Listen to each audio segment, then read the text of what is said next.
Welcome to the chalkboard, my fellow football nerds, for episode number 91 of Chalk Talk, brought to you by the Painted Lines. I'm your host Shane Half, and you can follow me on Twitter at halfandhalf_TPL. I'm joined today by Andrew and Dale of the Kingdom Korner podcast. You can check them out on Twitter. I just tweeted out a link, so you can find it there. We are going to preview the Super Bowl. Got some Chiefs guys in here because you guys hear from me about the Eagles all the time. We're going to talk about the Chiefs, dig in deep on what's going on the other side of the ball. Andrew, Dale, how are you guys doing today?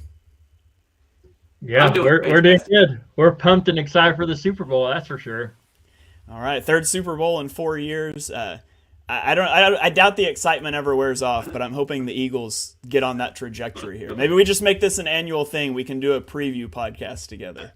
That'd be all right if we could alternate wins. Right? I don't know. I don't know if I'm willing to concede that. But. All right, well, let's dive into it here. I've got some Chiefs questions for them. They've got some Eagles questions for me, but we're going to start off talking about the Chiefs. So you guys just give me a confidence check here. Like on a scale of 1 to 10, Dale, how confident do you feel heading into this game? Yeah, I'm probably a 7 right now. Confidence. I think it's all looking at Patrick Mahomes and his ankle, and it's looking a lot better. So I think when you have 1-5 in the backfield there, you got a pretty good shot to beat any team. Yeah, okay, I got a 7. Andrew, how about you? Where are you at confidence scale-wise? Man, my confidence goes back and forth depending on who I'm listening to, it seems like. So, but I'm sure by the time we get to the game, it'll be even different. But right now, I'm at about a 6. So I'm feeling confident. The closer we get, that number keeps going up. All right. Well, let me ask. So let's talk about the AFC title game. The Chiefs sacked Joe Burrow 5 times in that game. They pressured him 43% of his dropbacks. Andrew, do you think the Chiefs are going to be able to get home against Jalen Hurts and the Eagles' offensive line? Was this more a function of the Bengals' O-line injuries? Tell me what to expect in the trenches from the Chiefs. Yeah, I think it's a little bit of both those things. A little bit both of the Bengals being banged up on the offensive line, but the other side is, as you probably know, the Eagles led the league in sacks this year, but the Chiefs were right behind them, and by right behind them, I mean significantly behind them, but they were second in the league in sacks this year, and so it's not a coincidence or just a fluke that the Chiefs were able to get after the quarterback. Chris Jones has been on a tear in this playoffs. He has heard the chatter from before the AFC Championship game that throughout his playoff career, he has yet to sack the quarterback. And so last week he got himself 2 sacks, and I think that's going to continue. Now, no fault to or no disrespect at all to the Eagles offensive line, because I think it's one of the best, if not the best offensive line in the league. But Frank Clark comes alive during the playoffs, and then you got him matched up with Chris Jones. I'm not saying they're going to have the same success against the Eagles that they did against the Bengals, but I for sure think they'll be able to get some pressure against Jalen Hurts as long as they can contain him in the pocket. All right. Dale, do you have anything you got to add to that one, or you want me to throw? Yeah, I think that offensive line you guys got over there in Philly is pretty something else. It's fun to watch your offensive line just move people around, and so the Chiefs, the defensive line, they got a big challenge ahead of them with that. And so Spags will have something game planned, I'm sure, but it's fun to watch that offensive line. I think the most important thing, not about getting pressure on Jalen Hurts, but containing him, I think would be the most important thing, would be just containing, keeping him in that pocket and not letting him beat us on it with his feet. All right. So let's talk about injuries. Keeping with the theme here of the AFC title game, the Chiefs got a lot of injuries in that game. Obviously, Justin Watson, which I believe is wide receiver 5, was ruled out pregame, which doesn't seem huge until Mecole Hardman, Kadarius Toney, and Juju Smith-Schuster all left with injuries. On top of that, Patrick Mahomes obviously has the really bad-looking ankle injury in the Jags game, and he's able to play through that somehow. I will never forget the picture of him hopping on one foot for a first down scramble. He looked good, I thought, in the Bengals game, but in the third quarter, he had a play, or maybe it was the fourth quarter, I can't remember, where he was rolling left, and he kind of had to flip the hips and zip one downfield, and I thought he kind of came up a little gimpy after that, and it looked quite... How concerned are you about wide receiver depth and Mahomes' ankle going into this game, especially thinking about that Eagles pass rush that's racked up 78 sacks this season? Yeah, I think just for me, I think most of those guys are going to go. I think Tony's going to go. I think Juju's going to go. I think it hasn't been officially ruled out. I would say McCole Hardman is going to be ruled out with that injury. I mean, he took a significant hit there. But I think with Andy Reid in 2 weeks, I mean, I know Philly fans know Andy Reid. 2 weeks off that win will give them plenty of time to come up with some schemes, some quick screens, and things like that. So I think after the first quarter, we'll kind of know how healthy those guys are. Yeah, you talked about Andy Reid's screen game, and the Eagles have been trying to find a screen game ever since Andy Reid left, and it's always terrible. Except maybe they might have found it throwing screens to Dallas Goedert now, but screens are the bane of Eagles fans' existence, and it's been that way ever since Reid left. Okay. Yeah, I'd throw out too. McCole Hardman did just officially get put on the IR just earlier today, and so he's officially out. And they activated Clyde Edwards-Helaire, the running back who's been out for quite a few weeks now, and so he's going to be activated for the Super Bowl. But I don't expect him to have a large role in that. But to Dale's point, I think most of these guys are going to be up for the challenge to play in the Super Bowl. Yeah, I saw the Clyde Edwards-Helaire news. I had not seen McCole Hardman, so Hardman is out. Running back rotation-wise, it seemed like to me Isaiah Pacheco started to take that before Clyde Edwards-Helaire got hurt, and I would say he's probably got a firm grasp on that. Obviously, Jerick McKinnon, late down the stretch, kind of went on a run as a receiving back. He helped spur me to a fantasy football title game. So thanks to the waiver wire there. But do you expect to see Clyde Edwards-Helaire a lot? Do you think it's just sort of a running back 3 thing? How do you think that'll play out? I think Clyde will kind of fill in when and if needed, but I think for the most part he's going to be there just for a backup role and a role player more than anything. I think Pacheco's firmly grasped that number 1 spot, and as you point out with McKinnon and his screen game and short passing game that he's had success with, I doubt that Clyde is going to get playing time over those two. All right. Yeah. So coming into this season, there was a lot of talk about the Chiefs' offense. I think a lot of people expected the Chiefs' offense to take a step back. I mean, you trade Tyreek Hill, and then you have the stuff in the offseason where Tyreek Hill is like, yeah, Tua throws a more accurate ball than Patrick Mahomes. And I was like, man, find somebody who loves you the way that Tyreek Hill loves whatever quarterback he currently plays for. But I think everybody probably expected the Chiefs to take a step back offensively, and they've really done the opposite this season. The Chiefs' EPA per play was .167 last season. It's .201 this year. It's a 20% increase, like 20% better than they were with Tyreek Hill, which is just unbelievable to me. You guys watch the Chiefs every week. How has their offense evolved this year, and why is it better without the most explosive receiver in the NFL? Yeah, I think a lot of it has to do with even in the previous years, the teams have been playing 2 deep safeties on the Chiefs, and they had to learn to adjust that they couldn't just hit the big play every game. And so even before Tyreek Hill left, they were forcing Mahomes to try to find those underneath throws and forcing him to take them.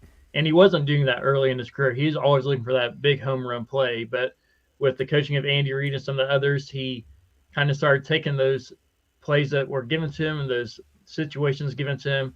And so when Tyreek Hill left, it just kind of forced Mahomes once again to kind of adjust his game and kind of look for the open guy rather than just for the big home run play. And a big part of that is the play calling of Andy Reid, putting those guys in huge situations. But I think Mahomes being able to extend plays and such, we believe as Chiefs fans, if we have Mahomes on our team, we always have a shot to win, right? And so there's a lot of talk coming into this season that the Chiefs are going to not even be able to win their own division, let alone make the playoffs, and maybe a wild card team. And we kind of both say, well, all these teams have done a lot to try to compete against the Chiefs and kind of upset the Chiefs. But we've always said on paper doesn't always translate to the field. And so until we see a product on the field that's actually going to upset the Chiefs or throw the reigning champs off their throne, there's no reason to write them off. And so I think the reason for the increased amount in the offense this year is just simply because they're taking what the defense is giving them rather than just looking for those big plays. And so this year, Mahomes doesn't just rely on Hill and Kelsey. He's having to rely on these other guys, whether he wants to or not, because Hill's not there. Yeah, what's crazy to me is you look at last year versus this year, they actually have more explosive plays, passes of 20 plus yards this year than either of the last 2 years, despite Mahomes' average depth of target being lower. Like they have more yards after the catch this season than any offense in the last 20 years. It's just incredible what they've been able to do offensively. And to your point about the Chiefs always being in the game, you've always got a shot if Mahomes is there. Mahomes has started 93 games for the Chiefs. The Chiefs have led or been within one score in the fourth quarter in 90 of those 93 games. Like you don't blow this team out.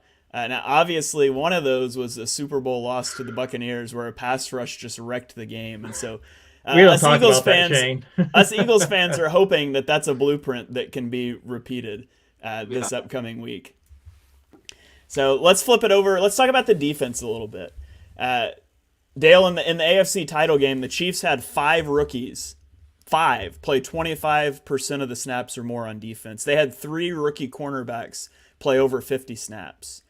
Rookies played 418 snaps in that game for the Chiefs, which is the most by any team in any win this season. In fact, 11 of their 53 players on their roster are rookies, which is sometimes a product. When you pay a quarterback at $500 million, you've got to get young other places and cheap. But does the amount of rookie players on the field give you any level of concern going into the Super Bowl?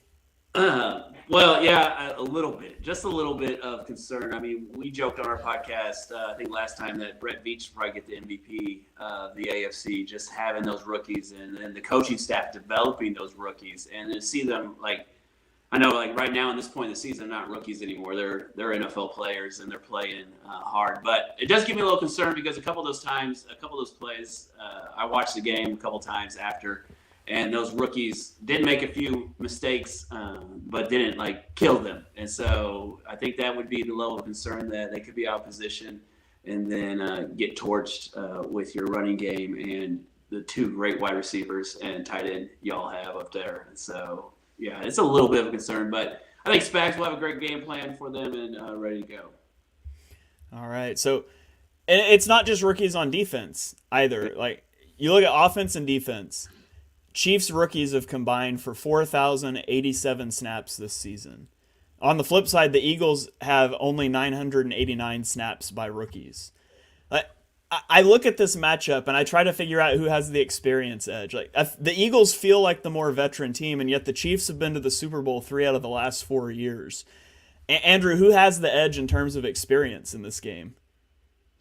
Man, it kind of depends on which way you look at it. Right, because if you look at just from a general standpoint, I would lean towards the Chiefs just because they've been there year after year for the past couple of years. And Chiefs fans haven't always been able to say that, so we're grateful for this moment that we have. But just the culture the Chiefs have been able to build with Andy Reid and Patrick Mahomes and Kelsey, and like the GM with Brett Veach, they've built a culture of championship culture, and so that permeates a lot of things. But the other side is I think the Eagles might have more experience just simply in some of their veteran play because they've been doing it for a long time. They have some of the newer guys too, like Jalen Hurts hasn't been there for too long, and some of the other people like Devontae Smith. But then you got guys like AJ Brown who's been in the league for a while, and guys like Jason Kelsey, and so you guys got a lot of veteran players all over your team, and so it's going to just come down to a lot of different things depending on how you look at it, but. I don't know if I give the edge to anyone in particular. If you look on the offensive side, I might give it to the Chiefs, but if you look on the defensive side, I'd probably give it to the Eagles. All right. So these last couple of questions, I want to get an answer from each of you. Dale, I'll start with you on this one. Give me one under-the-radar player that Eagles fans should be looking for to maybe have a big game. So no Patrick Mahomes, no Travis Kelsey. Tell me a name that people might not know that the Eagles fans should be watching out for. I think our linebackers, Nick Bolton and Willie Gay, are going to be huge. Are going to have to play a huge game to slow that running game down. And so I think watch for those 2 guys in the middle of the field and see what they do. I know Willie Gay is very aggressive, and sometimes that aggressiveness will betray him and thinking that, hey, it's going to be a run and it's play action, and the guy that he was guarding is already halfway down the field. So I think those two guys are going to have two big games, and a lot of people don't know Nick Bolton. He's a quiet guy on the Chiefs team, but he's a leader. He's a second-year player and almost led the league in tackles. I think one guy led more tackles than or had more tackles than him from the Lions. But yeah, it's just or Jacksonville. But yeah, it'd be those two guys that I think would be under the radar. All right, I was a big Nick Bolton fan back in his Yeah. draft. I was pounding the table for the Eagles to go get him. So I'm very, very familiar with his game. He's a guy that I'm going to be talking about a lot this week. Andrew, what about you? Give me an under the radar name to watch out for from the Chiefs. Yeah, I'm gonna have to go with the guy that we've talked about a lot in our podcast this year is Mr. Carlos Dunlap, a defensive line guy who's been on the edge. He's not even a starter, but when he gets in, he makes plays. He's a veteran guy. He's been around the league for quite a while, and but whenever he's on the field, he makes sacks. He makes big stops when he needs to, and so that's a guy to watch out for in the Chiefs' defensive side. Okay, Andrew, after the game, I'm telling you right now, the Chiefs won the game. You're on this podcast after the game. Why did they win? What went right? What went right is that they were able to contain Jalen Hurts from running the football. The Chiefs have not been good at stopping the run very well, especially running quarterbacks. And so if they're able to contain Jalen Hurts and contain the big plays throughout the game, the Chiefs will win this game. All right, Dale, what about you? Aside from containing the mobile quarterback, what went right if the Chiefs win this game? The Chiefs had a running game in this game. Pacheco goes for 90 yards, 100 yards, and they control the game. I think that would be the best way. Instead of letting the Eagles control it, the Chiefs are going to have to control this game from the start. Okay, now the flip question. The Chiefs lost the game. Dale, you're breaking it down. You're breaking it down on Kingdom Korner after the game while I'm partying on my post-game show. Yeah. What went wrong? Why did the Chiefs lose? The defensive line and the linebackers couldn't tackle. I think that's where it happens. We'll get into the Eagles, but I don't know how healthy Jalen Hurts' shoulder is and all that. I'm sure there's a bunch of questions around that, but I think with that running game, and I think there's the three-headed monster. I guess you count Hurts 4, where they could just run all over you, and you don't know which way it's coming. I think it would be the defensive line, and linebackers had a tough day. All right, Andrew, same question. Chiefs lost. What went wrong? Well, I'm going to have to say that probably the Chiefs' offensive line did not do their job. The Chiefs' offensive line has been back and forth this year. They've had some games they've looked like all pros and games that they look like it's surprising that they're a starter in the NFL. Right, and so if the Chiefs' offensive line is able to not necessarily keep the Eagles completely out of the backfield, but if they're able to give Patrick Mahomes enough time to get down the field and get guys open, it's going to be good for them. But if the Chiefs lose, it's going to be a lot on that offensive line protecting Mahomes from that very, very good Chiefs defense or the Eagles defensive front.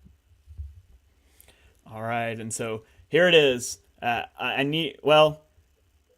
Let's save this last question for the very end. We'll talk game predictions, Super Bowl MVP predictions. Let's save that for the very end. So I'll step out of the host chair here and we'll flip the script. And I think you guys had some questions about the Eagles for me, so we'll flip the script here and let you guys take the podium.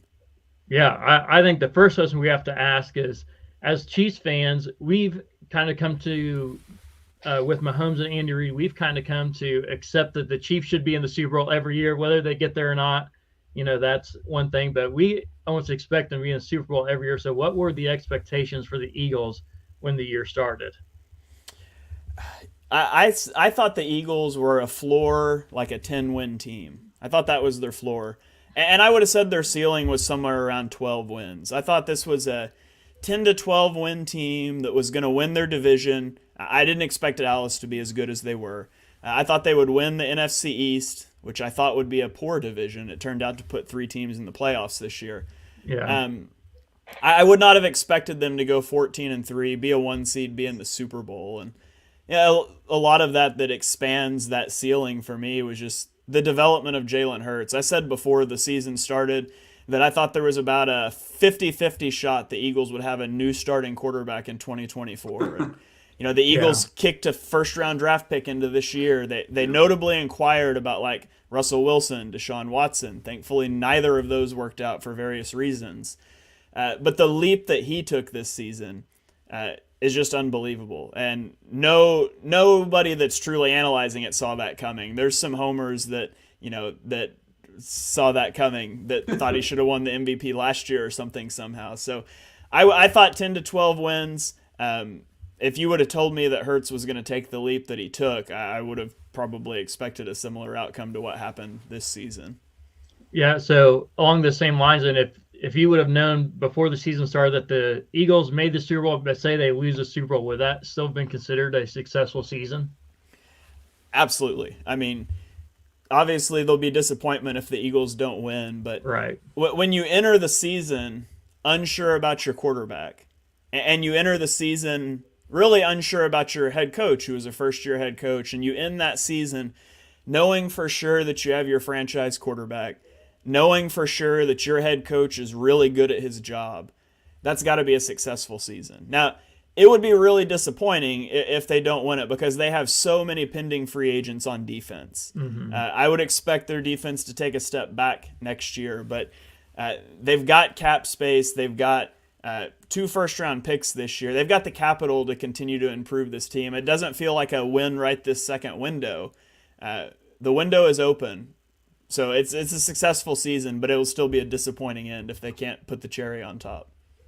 So what do you attribute the success or the turnaround? What would you say? Is it coach? Is it GM? Is it Hurts? What would you say this attribute the success to? It's a lot of those things. The work that Hurts has improved so much, and your natural tendency is to give that to the coaching staff, and they play a role, but you don't improve your mechanics in the season. You just don't have time for that. That's why these guys hire QB coaches in the offseason. And the work that it all starts with the work that he put in the offseason to get better as a player, and the work Howie Roseman, the GM, did this offseason to build that roster. I mean, they went out and they signed Hassan Reddick to $15 million a year deal, and he almost led the NFL in sacks. They went out and they got Kazir White. They went out and they traded for Chauncey Gardner-Johnson. So feels like every move that Howie did this offseason hit. Jalen Hurts took a leap, and along the way you found out, hey, this coaching staff is really, really good as well. So how is your confidence level on a scale of 1 to 10 walking into this game? People asked me before the AFC title game, who should the Eagles want to play? Who do they match up better with? And my answer was, I have no idea. Like, you would like to face the Bengals' offensive line because I feel like you can just annihilate that. But they have better receivers. I think they've got a better secondary in some parts. Their coaching's not that good. But in most ways, I feel like the Eagles match up with the Chiefs better. But that's you consciously saying, hey, I would like to play Patrick Mahomes in a Super Bowl, and that just feels insane. So I couldn't decide who I wanted to play. Now that we're here, I'm glad it's the Chiefs. Obviously, I love Andy Reid and all that. So that's a fun storyline coming into the game. But I would say my confidence level is probably around a 6, 7-ish, somewhere in there. There's some things up in the air with Jalen Hurts' shoulder and A.J. Brown's hamstring. And, the last time which it wasn't the same defense, and it's not the same Chiefs offense, but the Chiefs torched the Jonathan Gannon defense in 2021. So there's some elements of apprehension there as well. Yeah, and I remember when Andy Reid first came over to the Chiefs from the Eagles. It was a really quick turnaround from the time he left the Eagles to the time he signed with the Chiefs. And I recall several Eagles fans, and it might have been you too. I'm not sure, but somebody made the comment. He was like, "Well, you'll get a really good coach, but you probably won't win many championships, if any." And so, that was kind of the mindset with Andy Reid throughout the league was he's a great coach. You just can't win the big game. And now he's won the big game. You can contribute that to him or Mahomes or whoever. But how does Philly feel overall and Eagles fans feel overall about Andy Reid now that they've won a Super Bowl as well? I think Eagles fans appreciate Andy Reid, especially now that they've won a Super Bowl. At the time that the Eagles were moving on from Reid, I thought it was time for him to go. He ended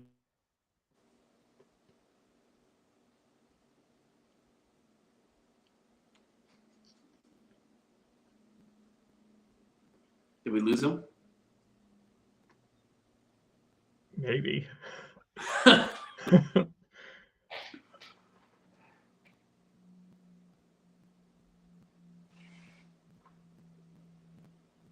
Well, it might be a Chiefs show now, I guess. There we go. All right.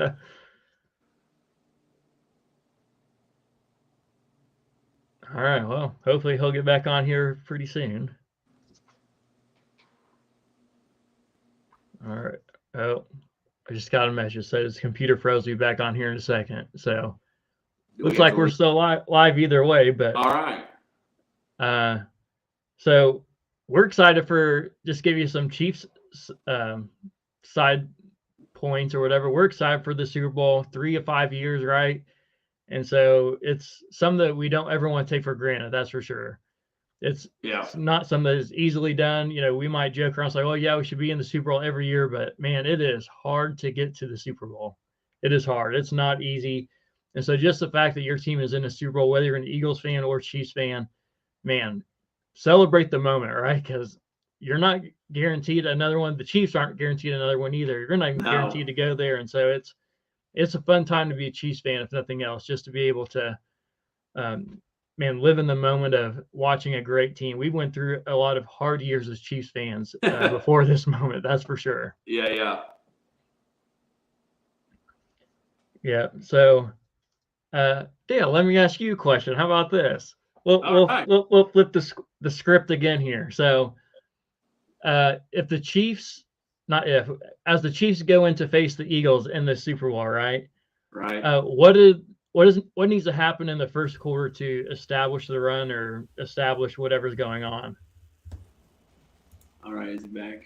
Oh, okay, I'm back. Sorry about that. Okay, guys. all right. It's all right. That has never happened to me before. My screen just like popped up and it said your computer's detected a problem and is going to shut down. And I was like, oh, that's fantastic for a live podcast. So it's all right. We took over in your absence, so I'm gonna have to watch back later and see what you said. There you go. All right, I'll take the Andy Reid question from the top here because I don't know where it actually froze. Andy Reid, Eagles fans, I think they feel better about Reid now that they've won their own Super Bowl. It wasn't, we loved Andy Reid when he was here. I thought it was time for Reid to go after the 2012 season when they went 4-12, and I thought Andy was still a good coach, and I thought he would go somewhere and have success. But sometimes you just need a fresh start, go somewhere, new ideas, and I think you see that with other coaches. I mean, what is Bill Belichick doing in New England right now? I mean, he's got to still be a good coach, right? But it's just time. And that happened, I think, for Reid. And there was some, Reid struggled with clock management. He still does at times, game management. And I don't think it's unfair to say that he wasted a fantastic 2004 team. The Eagles should have won the Super Bowl that year. That 2004 team is better by any metric that you look at than this 2022 team. And so there was mixed feelings. I never disliked Andy Reid, but I did think it was time for him to go. I was happy that he found another job, and I'm glad he does well. And I do think there's not, like with the Giants, which are a division rival, with the 49ers, who we didn't have any problems with until they spent a week whining about losing after the game. There's been a lot of back and forth and hostilities online, and I haven't seen that with Chiefs fans, and I don't expect that because I think a lot of Eagles fans sort of adopted the Chiefs as their AFC team once that's where Reid landed. Oh, and there's I would say the Eagles and the Chiefs are probably the two greatest fan bases in football. This is some of the most passionate fans you'll find around. But I did see on Twitter that was pretty funny. This Andy Reid will finally be able to give Philly a Super Bowl. Yes, he can do it. He can do it. And if Andy gives the Eagles a Super Bowl, all is forgiven. Let's go. Well, forgiven on your end, maybe. I didn't care for the comment, but I did chuckle. So that's pretty funny. So that's pretty good. Yeah. So, and also, as we've kind of pointed to before, the Eagles led the league in sacks this year by a mile. I mean, they were huge. But the other side is that Mahomes is one of the most elusive quarterbacks in the NFL, of just knowing where the pressure is and escaping it and so forth. So how do you think the Eagles will do matching up to Mahomes' elusiveness? I think the Eagles' pass rush hasn't really met a challenge that they couldn't, take down yet this year. The 49ers were supposed to have a pretty good O-line, and I think they do, minus like McGlinchey was obviously a weak spot at right tackle. And so I'll pop him out there so until he comes back. The Chiefs, they've got a really good interior O-line. Creed Humphrey, which my podcast listeners know I'm an Oklahoma fan. I was huge on Creed Humphrey. I had a high first-round grade on him in his draft, and he ended up going at the end of the second. And he's probably, in my opinion, he's the second best center in the league already, behind only Jason Kelsey. So if you like centers, this is a great game for you to watch, although I don't know many sickos that like to watch centers. Maybe it's just me. But Joe Tooney, Trey Smith's another guy. They got that same draft. I think it was the 6th round. I had a 2nd round grade on Trey Smith. So I'm very high on guys that the Chiefs drafted. They're really strong in the interior. Where I think they're vulnerable is their offensive tackles. Orlando Brown on the left side, he hasn't been as good as advertised, I would say, when he came in from the Ravens. Andrew Wiley is interesting to me. ESPN has him ranked 9th in pass block win rate. I don't understand why.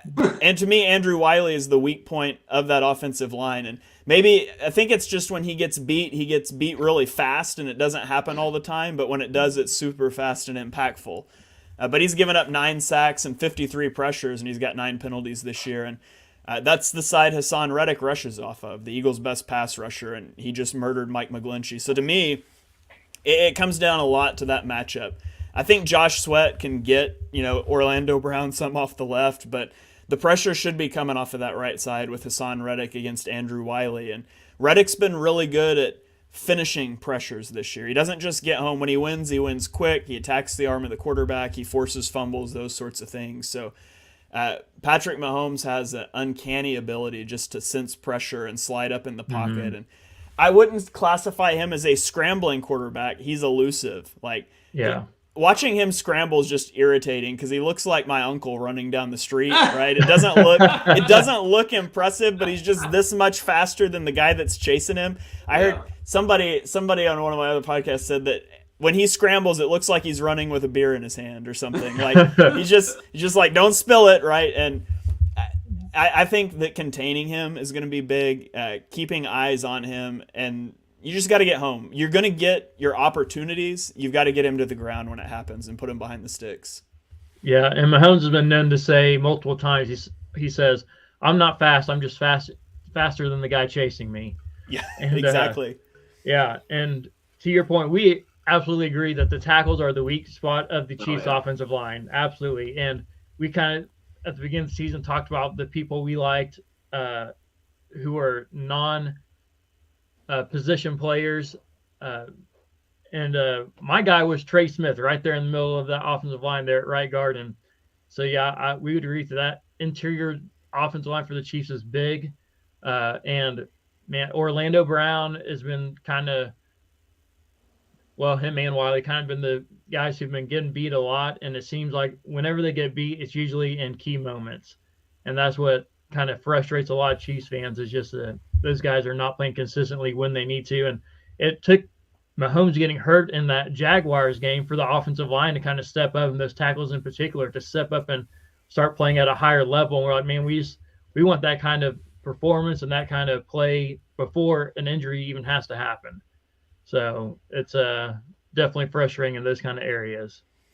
Yeah, I do. I got a question for you about that injury. Yeah. So people have made the statement, the assertion that Jalen Hurts is a system quarterback. Now, what I have to ask is, Patrick Mahomes gets hurt. He comes out for one drive, and Chad Henne leads a 97-yard touchdown drive. So what I need to know is Patrick Mahomes a system quarterback? Well, totally I got kidding, several. By the way. I know. I got this. You're going to get me going here. But first off, it was a 98-yard touchdown drive led by Chad Henne because it was the longest touchdown drive in Chiefs postseason history. But I think that will be a Reid, trivia question no one will be able to answer in 20 years. No one will know the answer. They'll say, what quarterback led the Chiefs on the longest postseason drive for a touchdown? Yeah, anyways. But so, Patrick Mahomes is not a system quarterback. I know you're joking with that, but I think Andy Reid is just a great quarterback coach as well. And so even a couple years ago when Mahomes got hurt because he dislocated his kneecap, Matt Moore came in and won us a couple games. And Matt Moore at the time, Chad Henne got hurt too, so they brought Matt Moore in from a teaching job because he'd retired from the NFL. He comes in, wins a game or two for the Chiefs, and so I think it goes to just show how Andy Reid prepares his quarterbacks for that. And I think goes to show and just to shout out Chad Henne, right? That even as a backup, he's prepared for that moment, came in and threw the ball right away, right? I think they ran the ball the first play and then they passed it. And he didn't have a lot of passing yards on that drive. So I think he had 21 yards passing on that drive. So it wasn't like he was the key guy, but he did lead him on that drive. So no, Mahomes is not a system quarterback, but Andy Reid's just that good of a quarterback coach. Yeah, absolutely. All right, so let's ask you the same kind of question. So how do you see the Eagles winning this game? If the Eagles win this game, it's going to be off on offense. It's going to be off the strength of their play in the trenches. I think they need to be able to run the football, establish the run. They're one of the best teams in the NFL at running the ball this year. They've got the ability to go. They've done it all year. They get these leads, and then they go on these 8-minute, just back-breaking 20-play drives where they just grind the ball out, grind the clock, and I think they need to be able to do that some. I don't think you want to be in the business of getting in a shootout with Patrick Mahomes. It's not going to go well. I think they need to be able to establish the run on offense. Jalen Hurts' deep ball has been shaky since he's come back from injury. He's only 3 of 10 passing beyond 20 yards, and one of those was the Devontae Smith 4th and 3 that we learned later on review. That wasn't really a catch, but it was ruled that on the field. So it's just been off. Now, I don't know if that's like sample size, noise of a small sample size. It was really windy in the 49ers game, things like that, but it just hasn't been quite the same, and yet they've been able to run the ball really well. So they need to be able to do that on offense. On defense, I think a lot of it comes down to coverage. Like the Eagles have a ton of sacks, but they don't have this just as amazingly fast time to sack. It's around middle of the pack in the NFL. I don't remember the exact number, but it's because the coverage has been good. Like the coverage has to be good in this game, and I think that means changing it up a little more. Jonathan Gannon has played a pretty vanilla defense this year at times, a lot of quarter stuff, much to the chagrin of Eagles fans. Except for me, I've been trying to teach them what quarters is because it's a good scheme.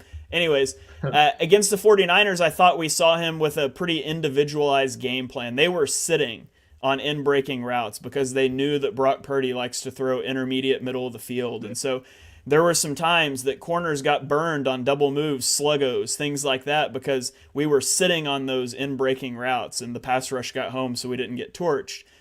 They need a specific game plan for this. Patrick Mahomes will take those 5 and 10-yard throws, particularly to Travis Kelce, all day if you let him. I think they're going to have to roll out some different things. You're not going to give him anything he hasn't seen before, but try to make him guess a little bit after the snap. Yeah, so if the Eagles lose, why do you think they would have lost the game? Because they didn't do that. No. If the Eagles lose... Yeah, if the Eagles lose, it's because they're not able to slow down the offense. And you're not going to slow down the offense a lot. Like if you get 3-4 stops, that needs to be enough. Your offense has to put up points. And the Eagles have been really good at not turning the ball over. I don't think they lose this game because they implode offensively and turn the ball over. If they lose this game, it's because they don't tackle well on defense. They're not able to limit the yards after the catch. And they're just unable to address Travis Kelce and Jerick McKinnon. And so if they come up with plans for those defensively, I feel good about their chances. All right. Well, let me ask you this here. We were looking at some of the stats and stuff, and the Eagles have one of the best defenses in the league. They're number 2 overall as far as yards per game. But they're not in the top 10 when it comes to stopping the run. They're more middle of the pack towards the end. So does it worry you at all that the Eagles might have to try to stop Pacheco and potentially Clyde Edwards-Helaire coming back too, who's a much bigger back running? Not particularly. The Eagles were really bad about stopping the run early in the year. And then they lost a game because they couldn't stop the run. And Howie Roseman was like, hey, what if we just go sign Linval Joseph and Ndamukong Suh to make sure this isn't a problem anymore? Might have been an overreaction, but they haven't lost because they couldn't stop the run since. They obviously lost 2 games when Hurts was injured, but they've been better at stopping the run. Now, against the 49ers, they went to a lot of 5-down fronts to stop the run, and you obviously don't want to do that against the Chiefs. And the Chiefs like to run heavy personnel, 12 and 13 personnel, and so it is going to be key to watch if the Eagles can stop runs, especially out of heavy personnel, out of those 4-down fronts that they like to play. I feel good about that. Their linebackers have been better at flowing to the ball. Their interior has been better since those signings. But and I'm not super scared of the Chiefs' rushing attack. In fact, I would not mind the Chiefs being able to run the ball because every time they hand the ball off, it means the ball is out of Mahomes' hands. And I'm personally okay with that. Yeah. And having Sue as a backup is never a bad idea either. That man is a large mountain of a man. Yeah, he's been fun to watch, and I was not a big Ndamukong Suh fan, but maybe it's different when he's on your team, I guess. Yeah, I think that's how I really would feel with him. Yeah. So who has to have a big game for the Eagles for in the Super Bowl? I think it's Hassan Reddick.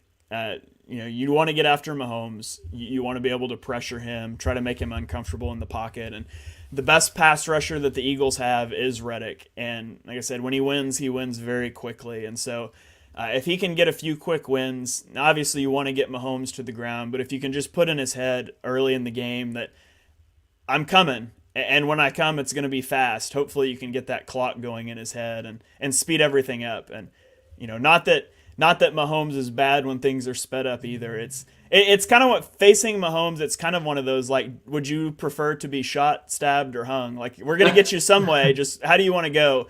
And that's a little bit how I feel about Mahomes. But I think if Hassan Reddick can have a big game, force a big turnover, that could swing things for the Eagles.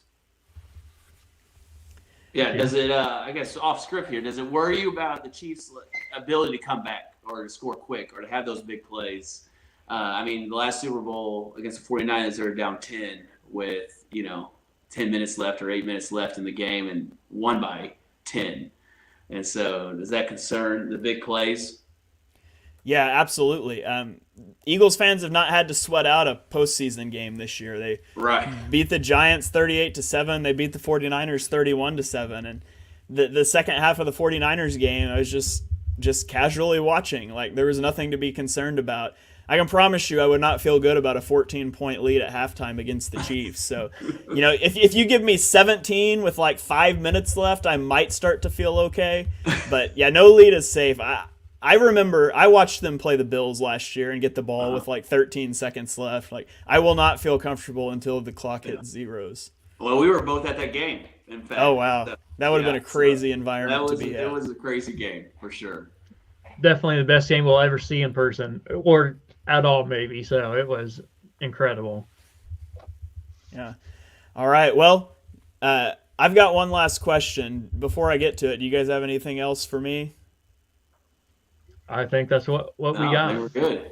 Okay, so let's throw it around. We'll just go around the horn here. Andrew, we'll start with you. Give me your game prediction and Super Bowl MVP prediction. All right. So game prediction, I got to go with the Chiefs. I can't discount Patrick Mahomes at all. I think that last Super Bowl against the Bucs has left a sour taste in both his mouth and the other guys who were on the team, which really isn't very many. I think, if I remember right, only 13 guys on the roster were on that Super Bowl winning team from when they won in 2019, 2020. So him and Travis Kelce, I think, are going to come and have big games. And so they're going to will their team to win. It's still going to be a close game because I think the Eagles are probably the second best team in the NFL, right behind the Chiefs. But Eagles are great, so all respect to them. But I think the final score be somewhere around Chiefs 34, Eagles 28. I think the MVP, if it's not Patrick Mahomes, it just seems like the Super Bowl, they tend to always lean towards the quarterback. But if it's not Patrick Mahomes, it's probably going to be Travis Kelce. Yeah, it is almost exclusively, it seems like these days, a quarterback award. But if you can call your shot on one of those other guys, you could make some good money. I think Travis Kelce is like plus 900 to win Super Bowl MVP, and I think Hassan Reddick is like plus 4,000 or something like that. Oh my goodness! Yeah. Well, I think in the Chiefs' first Super Bowl, well, not the first one, but their last Super Bowl win against the 49ers, Damian Williams deserved the MVP, but Patrick Mahomes got it. Yeah, that's just, it tends to be a quarterback award and the regular season award as well. It's a quarterback award. Cooper Kupp should have won Super Bowl MVP last year, but yes, he should have. So, all right, so we've got a Chiefs win and a Patrick Mahomes MVP from Andrew. Dale, what do you have for me? Man, I mean, I hate to be. I mean, we got the Chiefs Kingdom flag right behind me. I would say that on paper, just looking at rosters, the Eagles have the better team. So that always makes me nervous when you just go from position to position. You're like, okay, they're better. But I think the one position they have is quarterback. That would be, and then the experience that we kind of talked about earlier that they have, which is, I just looked up the odds, and I think it's like 50.5 points, which seems really low because I know the Eagles can put points up quick, and I know the Chiefs can put up points quick, and so I don't know what Vegas knows that we don't, but they know something that's maybe going to be more of a defensive battle. And so my initial thought was 42 to 35 Chiefs. And so I think I'll probably stick with that. I think, being indoors, fast, hopefully get some points up on the board. And that'd be fun for everybody if it was high scoring. I hope it's not 25 to 21 or something. So, but I guess depends on who wins. All right. So, and who's your Super Bowl MVP prediction? Oh yeah, I'm gonna go say Harrison Butker. Okay. All right. Kicker. Man. Yeah, kicker prediction. Man, all right. If that comes out and you get some, I don't know what his odds are to get the MVP, but hey, he's gonna have a big game. I wonder. I'd have to look it up. I wonder if a kicker has ever won the Super Bowl. Adam Vinatieri should have won some of those, right? Yeah, I don't know. Maybe. I don't know. He probably should have, but didn't. Yeah. So, yeah, I look at, you mentioned the roster. I look at the rosters, and I feel like if you go position by position, the Eagles are better everywhere except quarterback and tight end. Yeah. But and quarterback. Goddard's not far. Not far. He's good. Yeah. He is. He's good. Man, quarterback. Like you were seeing like the two ideas of how to build an NFL roster. Yeah. The Chiefs have the quarterback that every NFL team wants in Patrick Mahomes. Best quarterback I've ever seen play the position. But he's getting paid $500 million. And so that's why Tyreek Hill's not there. That's why you've got 11 rookies on the roster versus the Eagles, who have the QB and the vaunted rookie contract window. Yeah. And so they go get A.J. Brown, they go get Hassan Reddick, they go get Chauncey Gardner-Johnson and all these guys, and they load up. Like, the Eagles have the roster every quarterback wants to have. The Chiefs have the quarterback everybody wants to have. It's going to be a clash of styles in this one. I'm taking Eagles in this one, 31-27. Think it's going to be a great game. If the Eagles win, then I've got to say the Super Bowl MVP is Jalen Hurts because it's probably going to be a quarterback. But I'd give an outside shot to Miles Sanders because I do think if the Eagles, put up a lot of points, there's a chance that Miles Sanders gets a lot of touches. They just split carries so much. It's hard for me to think that anybody other than Jalen Hurts would win if the Eagles walk away with the Lombardi. Yeah, and just so you know, if you want to put something down on Harrison Butker here, Dale, he's a plus 25,000. So that'll get you a good return if you actually pull that out. There you go. Throw $100 on Harrison Butker and win you $25K. There you go. That wouldn't be bad. All right. Well, I want to thank you guys for coming on to join me and holding down the show during my technical issues there in the middle. That's going to be interesting to rewatch later. Before we get out of here, you guys have a Chiefs podcast. Take a second. The floor is yours. Plug your podcast. Anything else you guys have going on? All right. Well, our podcast is the Kingdom Korner. Man, we're just two pastors who want to create great content for the Chiefs, but create content that's also clean and appropriate for the whole family. Because there's a lot of great podcasts out there, but they're not always podcasts you'd want your son listening to. And so we want to create a podcast that's suitable for everybody in all walks of life. And we also want to create great content as well. So you can follow us at the Kingdom Korner on Twitter, and we'll do what we can to continue to create great content and answer any questions you may have. You have anything else to add to that, Dale? Yeah, Shane, we really appreciate you inviting us to be a part of this. It's been a lot of fun. Again, yeah, we're just two guys that love the Chiefs, and we talked about the Chiefs all the time, just on the phone, and we always joked we should just create a podcast. And so here we are, just talking about the Chiefs, and it's a lot of fun, and it's just a lot of fun to be able to do something like this. All right, awesome. So yeah, you guys go check them out. It's at Kingdom_Korner. That's with a K on Twitter.